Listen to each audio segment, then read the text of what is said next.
Hello, how are you? This is Sudip Kapadia. I am a Senior Manager of Solutions Architecture at AWS. So my team works really closely with strategic partners such as Checkpoint.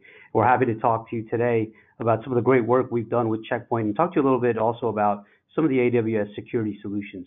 Today's topic is creating a DevSecOps culture in your company with Checkpoint software and AWS. So, if we look right now at our base and some of the customers that I've been seeing, and we see why is security traditionally so hard, right? So the first is a lack of visibility, right? There's a lot of heterogeneous environments.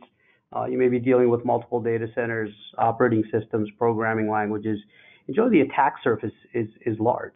We also see a low degree of automation, right? So when there are threats that you see, they're very difficult to identify, and when you can identify them, how can they be remediated quickly in an automated fashion? It's extremely difficult to do.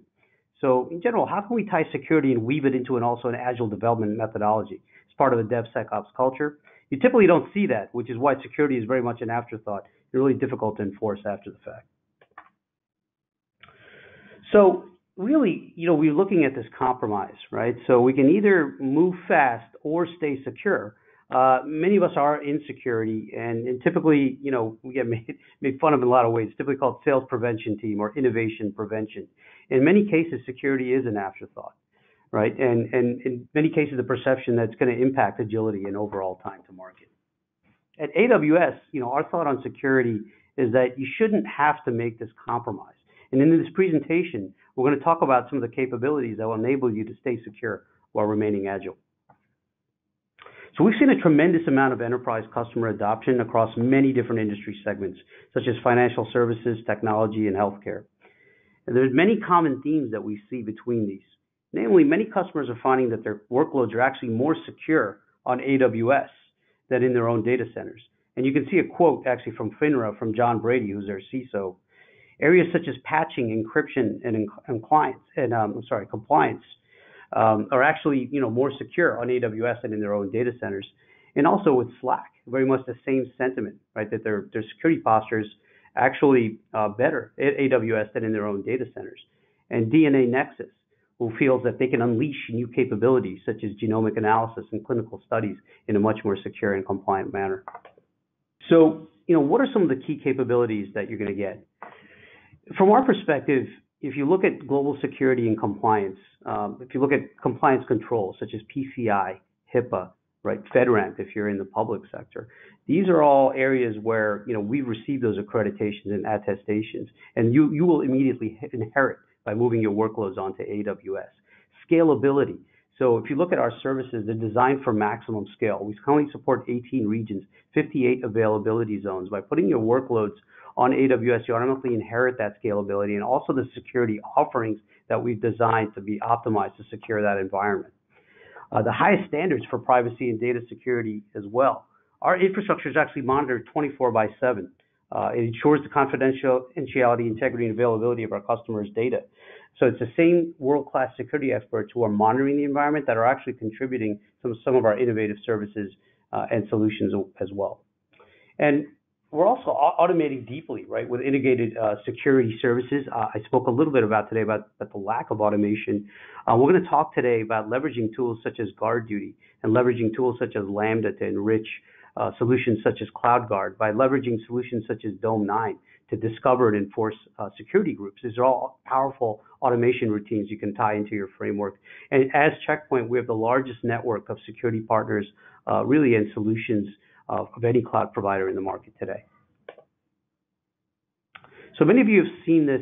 This is a shared responsibility model, and it really describes who's responsible for what, really from an AWS and our customers in a security environment. So I'd love to take this example more in the times of a customer workload. So imagine if you're just moving a web application, right, onto EC2, onto AWS.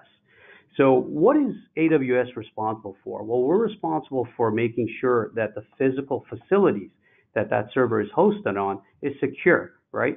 The entrance to the machines, for example, right? And access to the actual buildings, right, and data centers, as well as the underlying compute and storage. So everything kind of hypervisor level and below.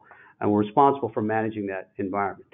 And if you think about it, what's running on that application, everything above the hypervisor, is something that is really the customer is responsible for, and it makes sense, right? So we're not going to know what type of encryption, for example, you would want on this application. Do you want to turn on server-side encryption? What type of customer data will be available here? How are you going to secure that? How about identity management, right, and managing access to it as well? And then, of course, the firewall, right? And think about the different rules that would be in place. Of course, very application dependent and also responsive to the customer. This is where a lot of our partner solutions, such as Checkpoint, come into play as well. If you think about it, so what this means is AWS is responsible for security, what we call of the cloud, where the customer is responsible for the security in the cloud. So we have, as I mentioned, from a compliance perspective, just a tremendous amount of third-party accreditations, attestations, ISO 27017 for cloud security, 27018 for cloud privacy, SOC 123. I mentioned PCI and HIPAA as well as FedRAMP, right? If you're from the government at the moderate to high level as well. And again, these are all security compliance controls that you immediately inherit as well by going for your workloads from an infrastructure perspective. What I'd like to do is actually hand it off now to Josh Hammer on my team. He actually is going to talk to you a little bit about some of the integrations that we've done with Checkpoint and dive a little bit deeper into the AWS security solutions. As Sudip was talking about, we talk about automation. And where a lot of that automation starts with is talking to customers and our partners about automation of their infrastructure.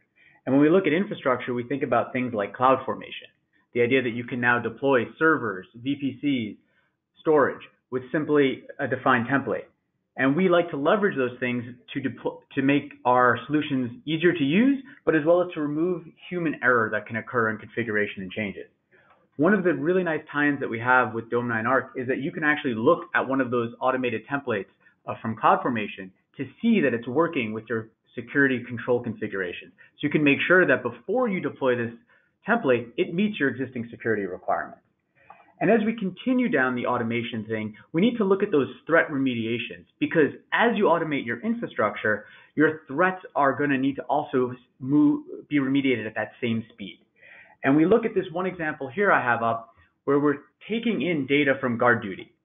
And what GuardDuty is a threat analytics solution that's finding alerts in your AWS account that we are then funneling up through CloudWatch. Once the event is in CloudWatch, it will trigger a Lambda function, and that Lambda function will update GuardDuty. So assuming we're having a Martian attack and an IP address is detected from Mars, we can add that quickly to the CloudGuard to prevent that IP address from being able to access our applications that are protected by CloudGuard, both on AWS and on premises. So when we look at our security solutions, we actually look at it into 5 different categories.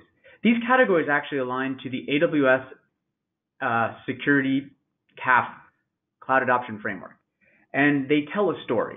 They tell a story from identity, where we look at things like controlling access to your AWS account through IAM, directory services tools that allow you to give users access to those services, either from your own directory or from others.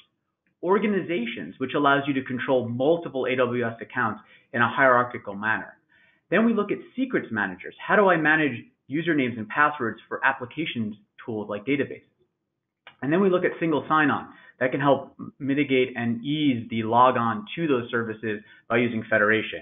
And then we have third-party service integrations with Cognito, where you can use OAuth and other services to gain access to your AWS resources. The next area we look at is detective controls. And here we have a plethora of tools to let you understand what's going on in your AWS account. The security of the cloud, we're giving you insight into what's going on in your account through CloudTrail, showing you those API calls that are going on. We provide config to understand the changes that are occurring because of an API call. So if somebody decided to change a security group, you would actually see that in AWS config as how it looked today and how it may look after that change. You can check and monitor that. And then we have CloudWatch logs for a variety of services. So if you're running a Lambda function, you want to know if it fired off, you can see that in the CloudWatch logs. And then we have the tools, like I mentioned, GuardDuty, that are actually looking actively at your account across a variety of data to help surface any possible threats to your account. And then we can also help you surface VPC flow logs, which allow you to understand the flow of data in your VPCs for both troubleshooting as well as for analytics. The next part we look at is infrastructure security. And those are things where we be able to manage patching with Systems Manager. We look at DDoS and attacks like that through AWS Shield. We have our web application firewall services for those higher level services at layer 5. Then we have the firewall manager to help you organize those WAF rules across your different applications. We have Inspector, which is an agent that lets you understand what patches are vulnerable on your existing instance. And then we have the VPC, or Virtual Private Cloud, which allows you to segregate your workloads into your own little private data centers in AWS. The next piece we look at is data protection. We provide you with the ability to store and manage keys with KMS, the ability to use hardened hardware versions of key management solutions like Cloud HSM. We have Macy to understand different data that you have to see what is PII, perhaps what is a social security number. We have the ability to then take that information and look at possible anomalies in access to data in S3. Then we have Certificates Manager. Certificates Manager allows you to automate and manage your certificates for SSL, TLS. You don't no longer have to worry about refreshing your certificate when it's near expire. With Certificate Manager, will take care of that for you. And then the other piece is, as Sudip mentioned earlier, server-side encryption. We give you these libraries to be able to encrypt either with our services or before you even send us the data. And the last piece is incident response. You need to be able to respond to those changes in your environment in a quick and automated fashion. And for that, we have config rules, which leverages config data to basically trigger and analyze changes that occur in your environment to see if they align to your compliance requirements, as well as Lambda functions to automate those processes. We also have the largest ecosystem of security partners and solutions, and it helps extend our services beyond the tools that we have today. Checkpoint has solutions in the detective space with Dome 9, as well as in the infrastructure security space with their CloudGuard solution. We also believe in the highest standards for privacy. You retain complete control and ownership over the region in which your data is physically located, making it easy to meet regional compliance and data residency requirements. And to do this, not only do you get to pick your region and where it is, you also get to pick how you want to encrypt it, whether it's with KMS, using our key service, or using our Cloud HSM, using a hardware security module. And each one of those is validated with FIPS.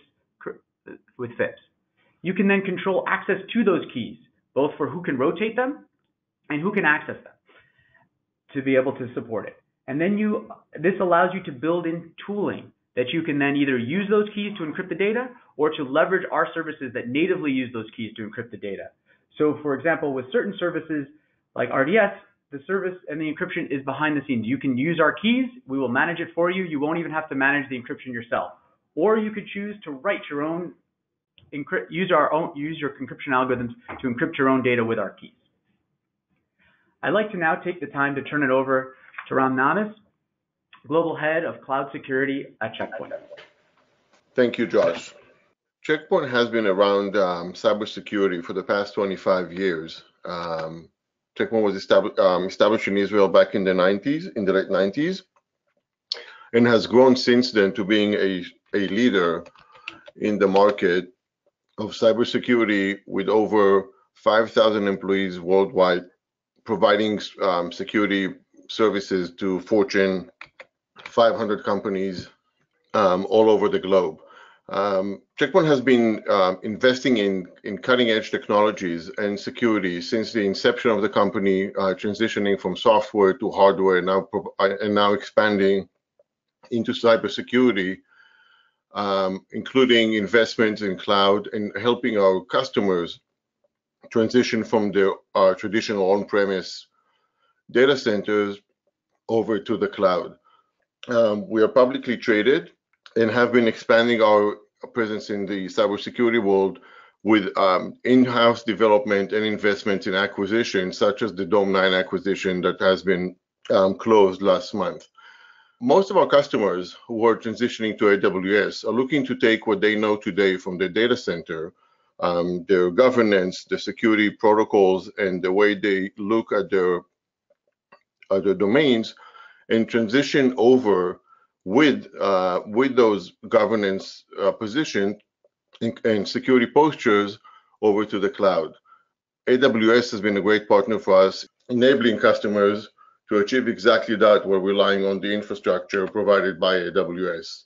The breadth of solutions Checkpoint offer goes beyond the cloud. We strongly believe that a positioning or a security posture depends on more than one component of security solutions. We invest a lot in secure networks, which is what we've been doing for so many years. We've expanded our solutions through the cloud, as I mentioned, and we will review with Aaron in a minute. And we're also extending or providing solutions to mobility and endpoints, which are two of the other areas that customers are interested in putting as part of their holistic security posture and enabling with the Infinity model the ability to achieve security and environmental posture across everything that is touching or have access to the cloud environments and the compute workloads.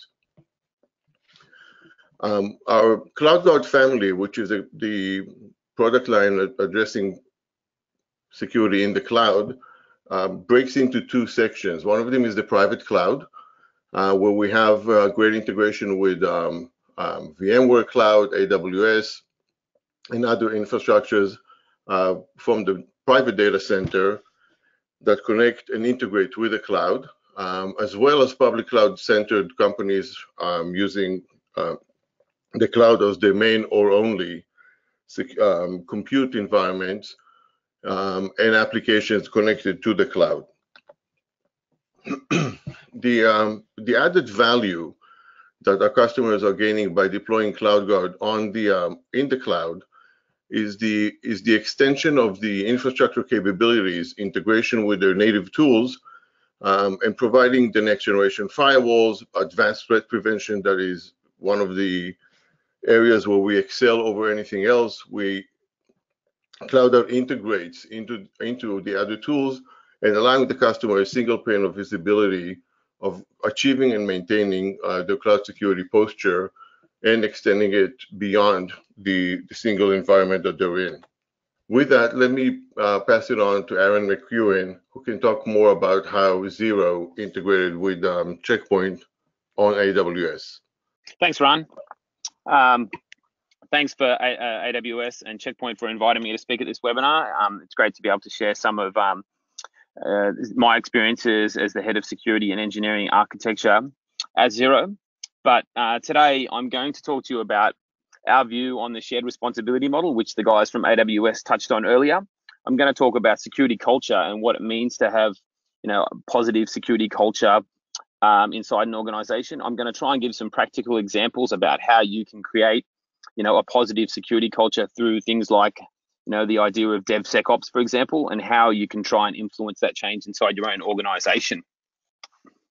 So just quickly on Zero. Zero is a global small business platform where we connect our customers, which are small businesses and their advisors, with the right numbers anywhere, anytime, and on any device.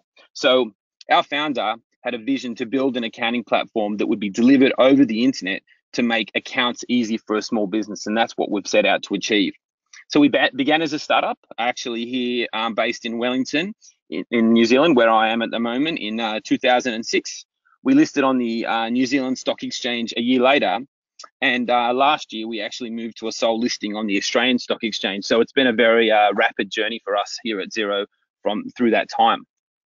But for me, the best way to describe Zero is all about these numbers, and I'm changing these numbers every time I do this presentation. So we've rapidly grown over the time since 2006 to have 2,000 people working at Zero today, and we've got offices here in New Zealand, where I am at the moment, in Australia, in UK, and US, and also in Singapore now. But the majority of our staff are working as highly agile development teams. So as a security team, we're constantly thinking about how these development teams can securely access the rapidly expanding number of AWS environments and services that we operate to service our subscribers. And in terms of subscribers, we've got over 1.6 million subscribers at the moment, which is, it's just astounding for us. But it means essentially that we've got over 1.6 million small businesses that are accessing Xero, as I said, anytime, anywhere and from any device. But that's where it leads into this final number, which is 2.15. It's $2.15 trillion worth of transactions processed through the Xero platform in the year to 31st of March 2018. And for me, again, that talks to the sheer number of systems that we need to operate to service that level of volume inside our environment, and all of which those services are hosted inside AWS. So in terms of that AWS hosting, what happened was in November 2016, we completed our migration into the AWS public cloud. And that migration took 3 years, where we moved over 700,000 customers at the time.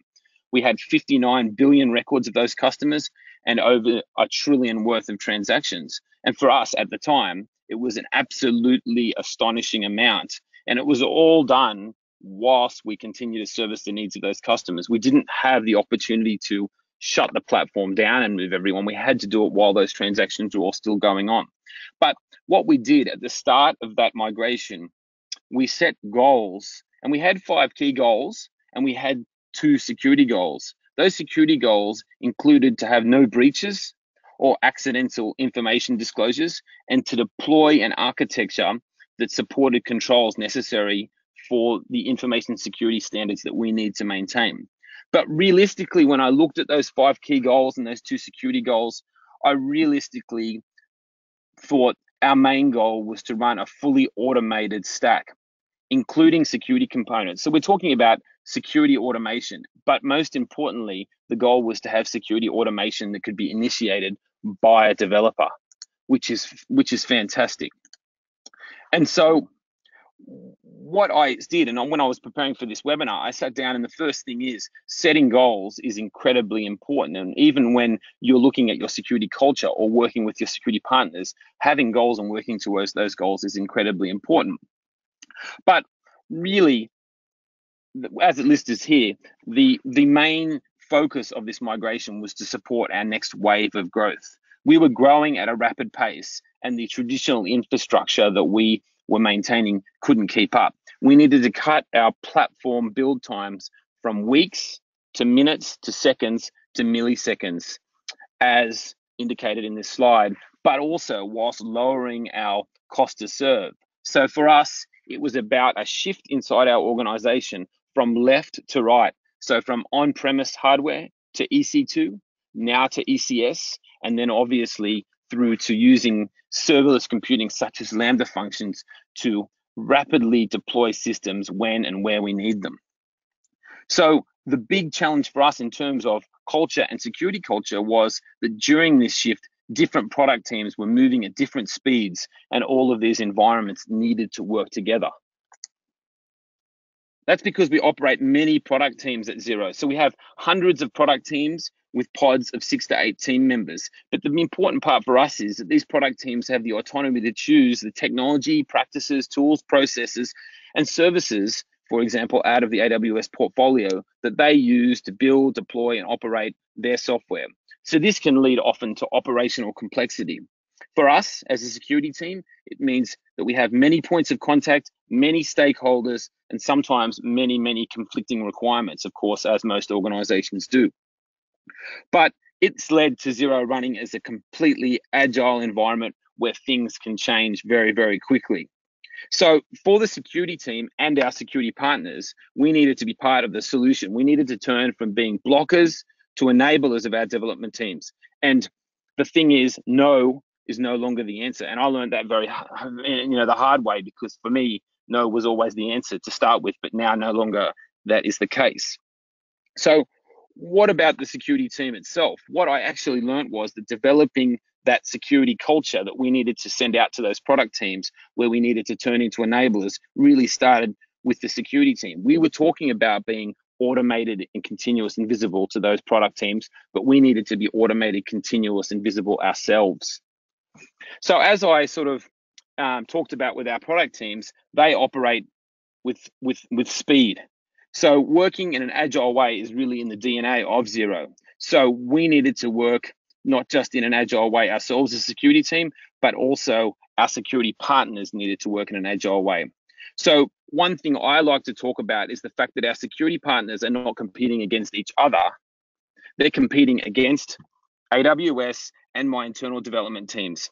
And that's really, really important, because what that essentially means is that when, as a security team, I work with our security partners, we actually need to compete with those internal development teams, because they move fast and they expect us to move just as fast. So speed is a massive challenge for us as a security portfolio at Xero. We needed to reinvent ourselves from being a blocker to enabler. We needed to organize our security teams for speed, and we needed to evolve as an organization. It was really down to the concept of thinking and acting like a product team ourselves, listening to our customers and reacting and responding accordingly, which is realistically, it's truly agile. It's truly embracing a DevSecOps culture. We needed to communicate and we needed to be visible. So what's communication and visibility all about? It's really about, what Siddhi was touching on earlier. It's really talking about the Amazon Web Services shared responsibility model. It lies at the center of how we operate with AWS. And I'd like to reiterate what the guys from AWS said. If you don't know or not familiar with the Amazon shared responsibility model, then I suggest you make this your first post-webinar task. There's some great blog posts out there, and it's easy reading and it's really, really important to understand. But for us, the AWS shared responsibility model clearly defines the responsibilities of each party when operating in the public cloud environment. And in our case, it operates, it defines the responsibility between Xero and AWS itself. And that's great. It helps us guide our design, it helps us guide our operational processes, and it helps us, most importantly, guide our compliance responsibilities. But for me personally, I feel that there's a new paradigm of the shared responsibility model. It's something that I've really considered in terms of how we've worked with our partners in the public cloud.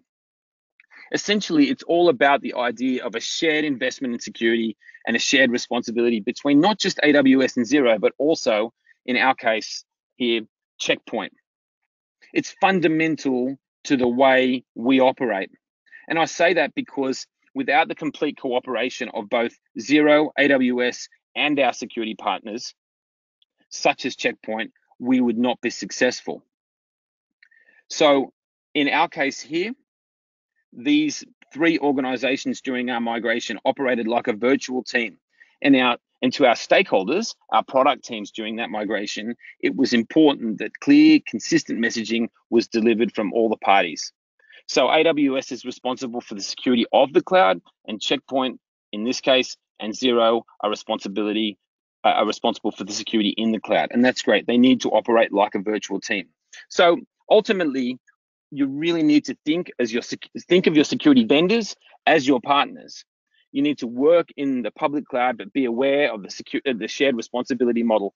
Understand it and modify it for your own requirements. Make your security vendors your partners and have them share that responsibility. But the last thing I think I've learned about this shared responsibility model is that it's important to extend that shared responsibility model to your product teams or to the rest of your business. It will then mean there's really four parties. There's AWS, there's your partners, such as Checkpoint, there's Xero, for example, and our product and business teams. This will then start building awareness and ownership. And it's important that we say that, because awareness and ownership will build a positive security culture. So that's very important. Bring your product teams or the rest of your business on that journey with you as well. And how do you do that? So I thought I'd talk through some practical examples about, initiatives for building a positive security organization and how we did that inside our own organization. The first one is communication. And communication is key to the way that Xero operates. So when we talk about communication, a good example here is Help Security. Help Security is a Slack channel where Xero staff can ask questions about security, within the organization. And there's a few real examples of questions that have come up in our Help Security Slack channel, but it's a no judgment zone, and that's really, really important. It's been incredibly effective in breaking down barriers between the security team and other teams within the business. Some of the questions here, as I've said, are real questions from our employees, but they range from basic questions about security. As I said, it's a no judgment zone, but it also ranges through to kickoff questions about new projects, and getting involved at the start of those activities. It's better to have those, have that environment where those questions can be asked than to find out something afterwards. What happens is all of the security team members monitor the Slack channel and they answer directly. But remember, I'm suggesting that this is for non-critical issues only. For critical issues, of course, we have formal processes for that sort of thing. Our security team members answer those questions in Slack, but they often refer the questions to other colleagues, or they take the conversations offline to spin into projects. And as I said before, we're a global workforce, so the use of products like Slack and these types of security channels is the perfect way for the security team to enable our other product teams or the other teams within our business with information. But most importantly, information when they need it, and also information how they need it. So it's been a massively effective way of building that positive security culture inside our organization. The next one, following on from Help Security, is the idea that we quickly found that education was a major driver for security enablement amongst our teams. So what did we do? We adopted a top 10 style model. We actually called it a top 9.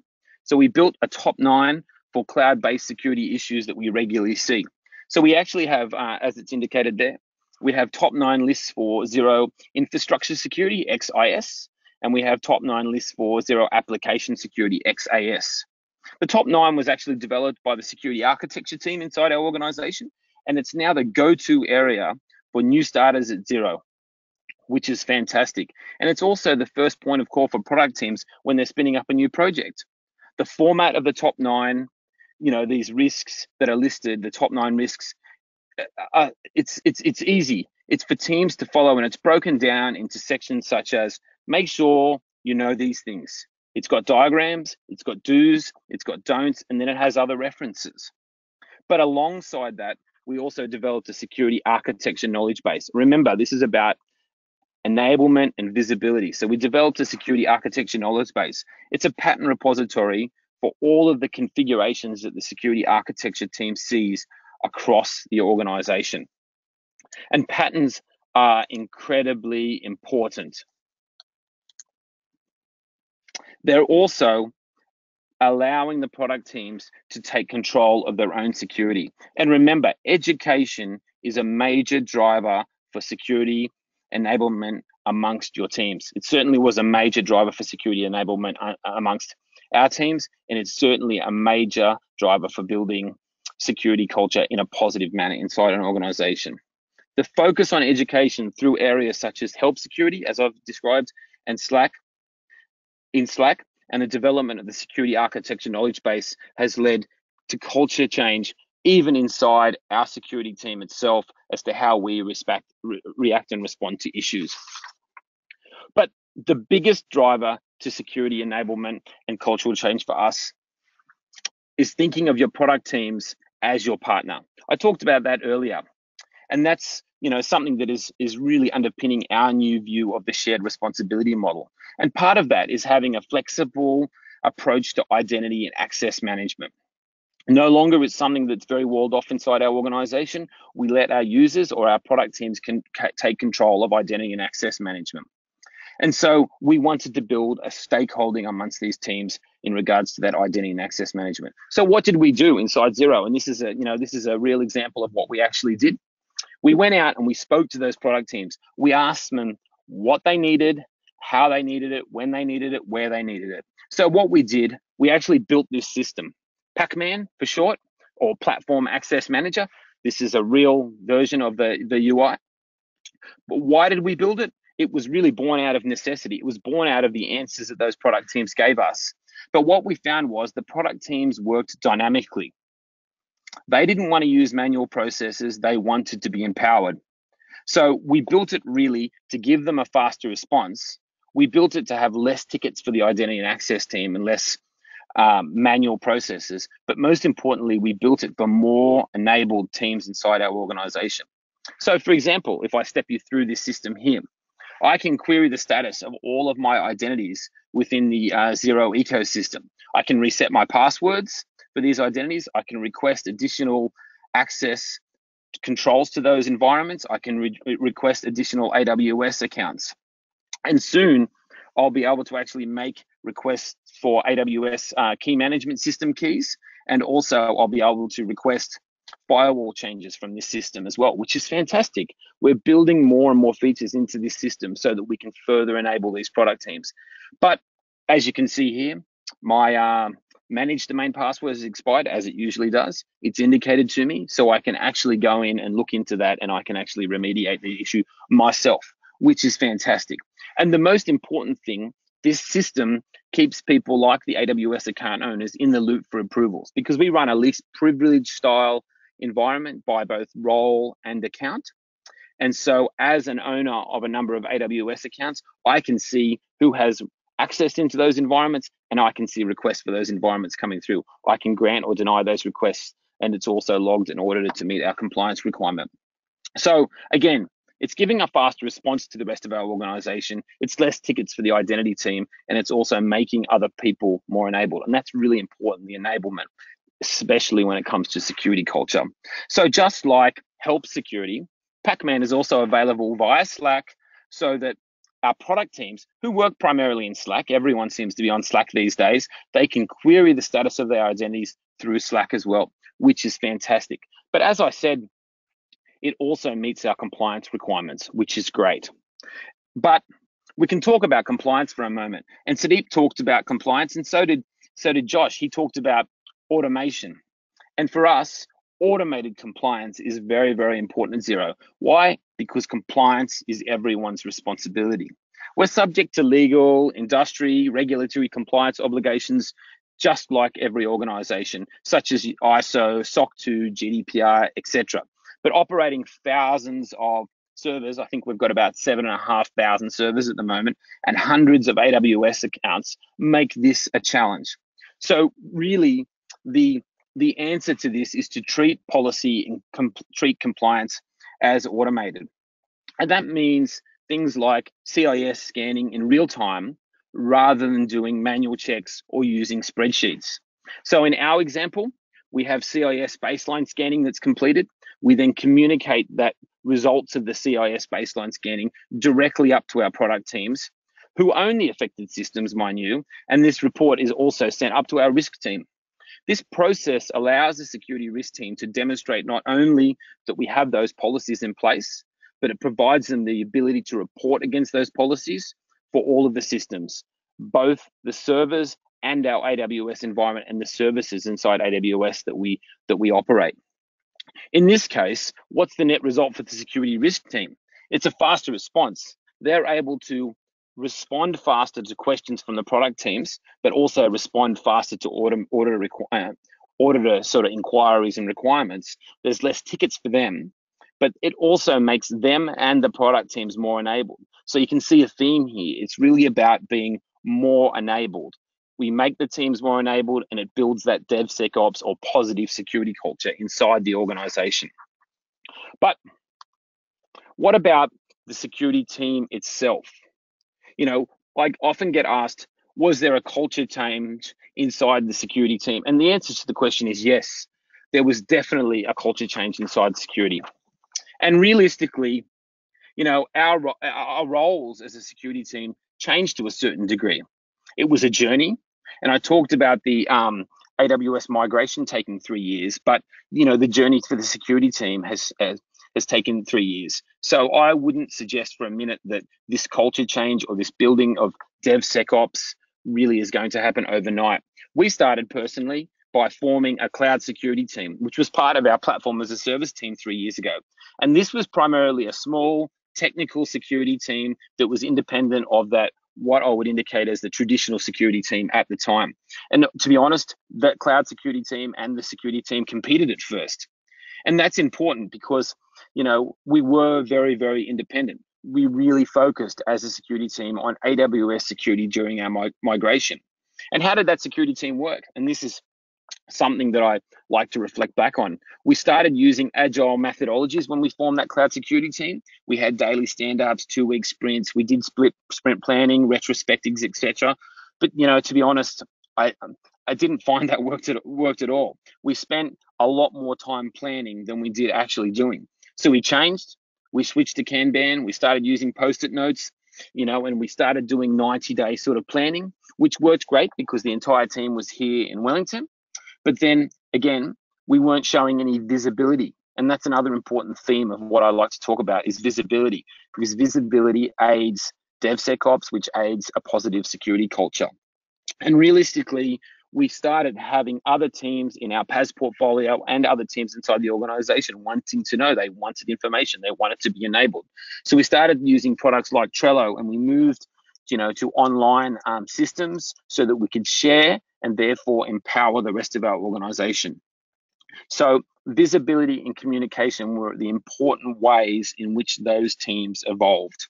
But what we eventually did was we merged the cloud security team with the core security team, and we built a security portfolio: engineering, architecture, identity, risk, operations, and identity, and advisory. And together as a security portfolio, it's our jobs to build that positive security culture amongst the business units, using many of the tools and techniques such as the Slack channels and such as Pac-Man to be able to empower the rest of our organization. But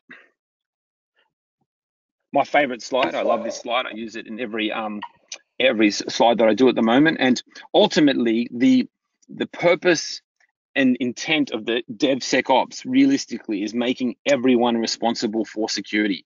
But in order to have everyone responsible for security, just as the AWS guys talked about, it's really about this whole fast and secure mindset. And that was highlighted by them. We're an agile environment. We've got high growth, but this presented us with some challenge.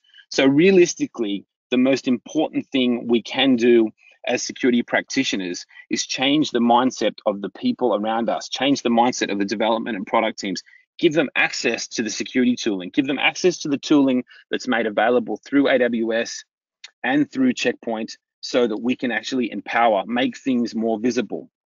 So to do this, as a security portfolio, we work with partners such as AWS and Checkpoint with that shared responsibility to deliver new and innovative services to the business. Just like the Transit Gateway POC that we worked together recently and that was announced at reInvent, we worked on that POC cooperatively with AWS and Checkpoint to deliver dynamic routing and security inspection at a large scale inside our organization. So it's in projects and initiatives such as these that will deliver security enablement and visibility directly to our product teams. And using some of the examples that I've provided today, I think they will be key factors in improving our security culture. So I just want to say thank you very much for having me at this webinar. And now I'll pass over to Ran, who's going to continue. Aaron, thank you very much for the partnership and the support over time, and for helping us move from the lock side to the car side of being faster. As a call to action, I would like to invite everybody to come and check out our Getting Started guide on the Checkpoint website. The link is in front of you. We also have a publicly available blueprint on how we think our customers and partners should look at transitioning or their workloads from on-premise to the cloud, or remain in a hybrid combination of both. And lastly, please continue to visit our product webpage, where we'll be announcing and doing additional things. The integration of Dome9 is one exciting step forward, but we have a few more coming, thanks to our partnership with customers like Aaron and partners like AWS. Thank you very much. So Aaron, we have a question for you. How does the future of Zero, AWS, and Checkpoint look like? So for Zero, I think like machine learning and artificial intelligence are like a major focus.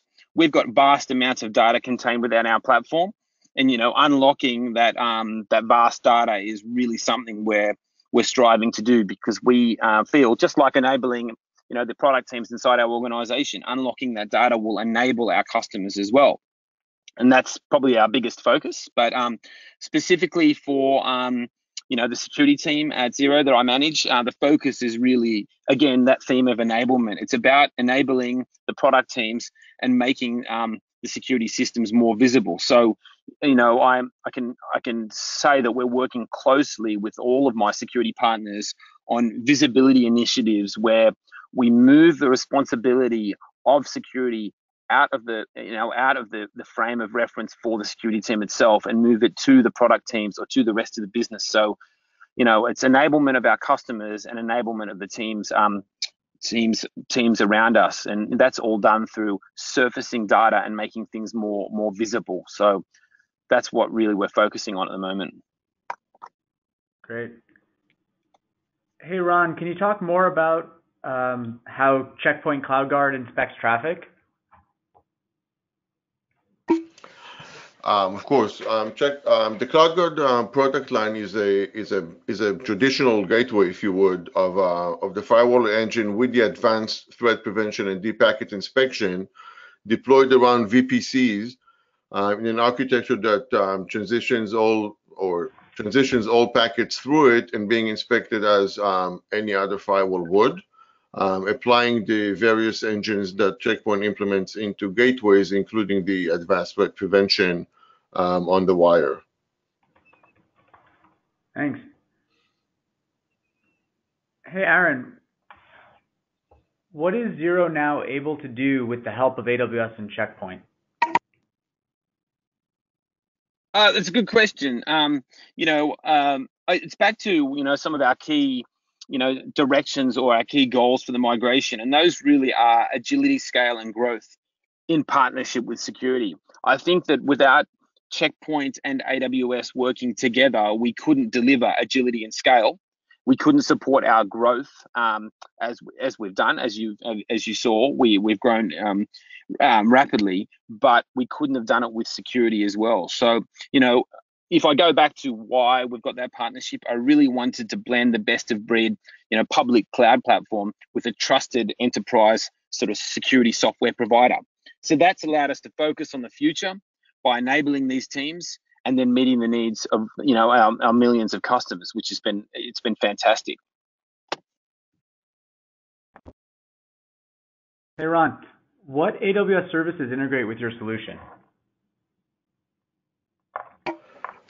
We have quite a few, but we're integrated now with CloudGuard. We're doing the log integrations and the direct links between VPCs that we can secure as well.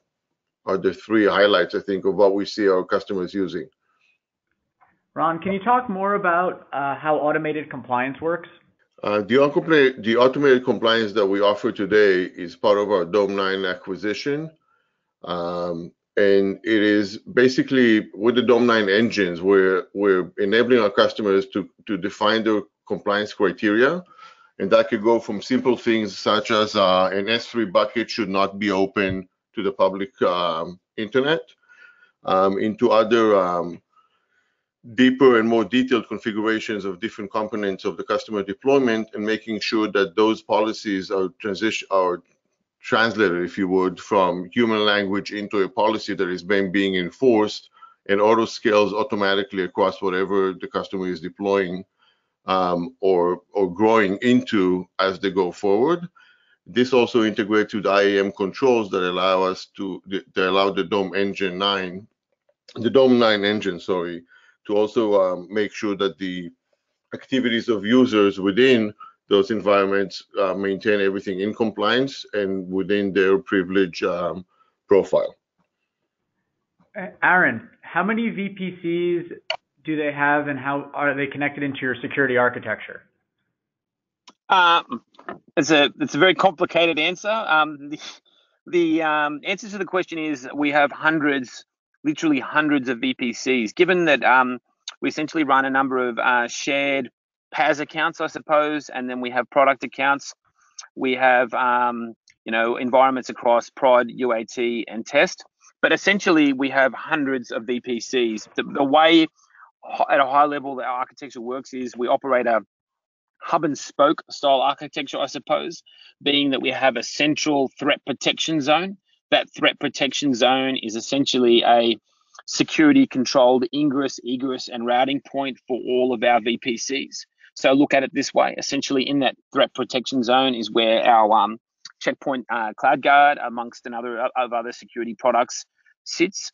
We route and inspect all inbound and outbound traffic from our environment through that threat protection zone, but at the same time, traffic is routed to downstream VPCs.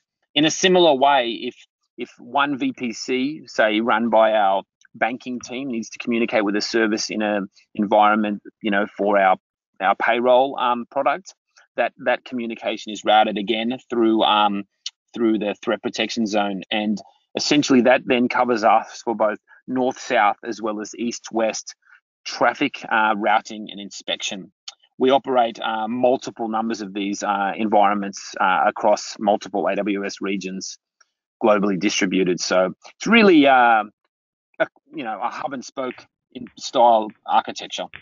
Take me a lot longer than this to go through it in detail, but that's essentially it. So hopefully that's answered that question. Yeah, I have another question from the audience. What automation tools or APIs did you use for managing Checkpoint firewalls in AWS? A lot of them. I guess, given that we started our relationship with Checkpoint 4 and a bit years ago, clearly, the API and the automation capabilities have grown significantly. But I would say to in the honest truth, we started really with basic automation. So we're talking about taking the idea of using CloudFormation and doing simple deployments through CI/CD pipelines and building auto scaling type infrastructures when it comes to deploying CloudGuard.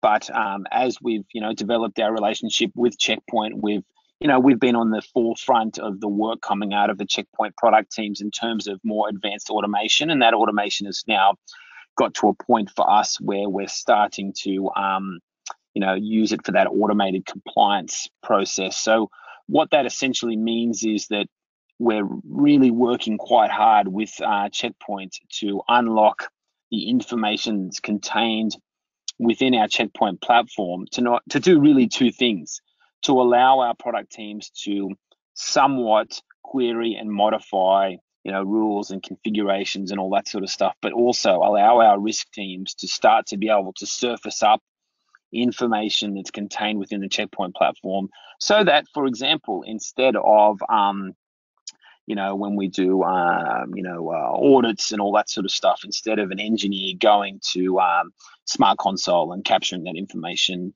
directly, our risk team can go through and sort of start querying that information himself. So there's been a lot of work around automation, and there's a lot more going on at the moment. It's the case for all of our platforms. That's how Pacman, for example, it's an automation tool. It's an automation framework that but has just unlocked that automation capability for the rest of our business. Aaron, would you be able to talk a little bit more about how you developed Pacman?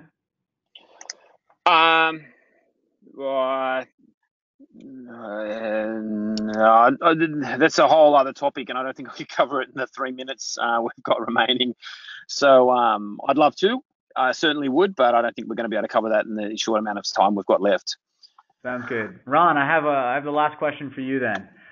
What led to the decision to integrate with Dome9? What does this mean for your customers?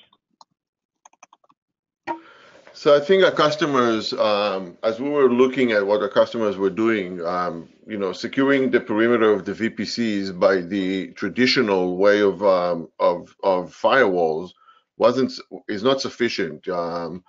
As every customer is using different tools to secure within the data center, the same thing goes in the cloud. And there are a lot of, and the scale and the complexity and the breadth of solutions available are a bit of a challenge for many of the customers we talk to, definitely those who come strictly from security practices. And with that, we saw that the ability to enable and integrate deeply, which is part of what we're planning to do in the coming month, with an engine such as Dome9, which will allow our customers to state a condition they want to achieve or a governance position they want to be in, and have the tool understand and be able to provide it, automate it, and scale it as the customer grows within the AWS environment. There are a lot of, one of the security practitioners we spoke to said it was like moving from a 1962 Ford Mustang into a space shuttle in terms of how many knobs he could turn to make sure that everything he wants works exactly as he wanted to be and maintain the security posture that they wanted to do. So Dome9 was a natural choice for us. We're looking at the market. Within the month that we've had the integration and the teams working together, it's been very exciting, and we get great feedback both from the AWS peers that we work with, as well as from the customers, which are the important part of that equation. On behalf of myself, Sudip, Ron, and Aaron, we'd like to thank you for attending, and I hope you guys enjoyed and got to learn something very interesting today.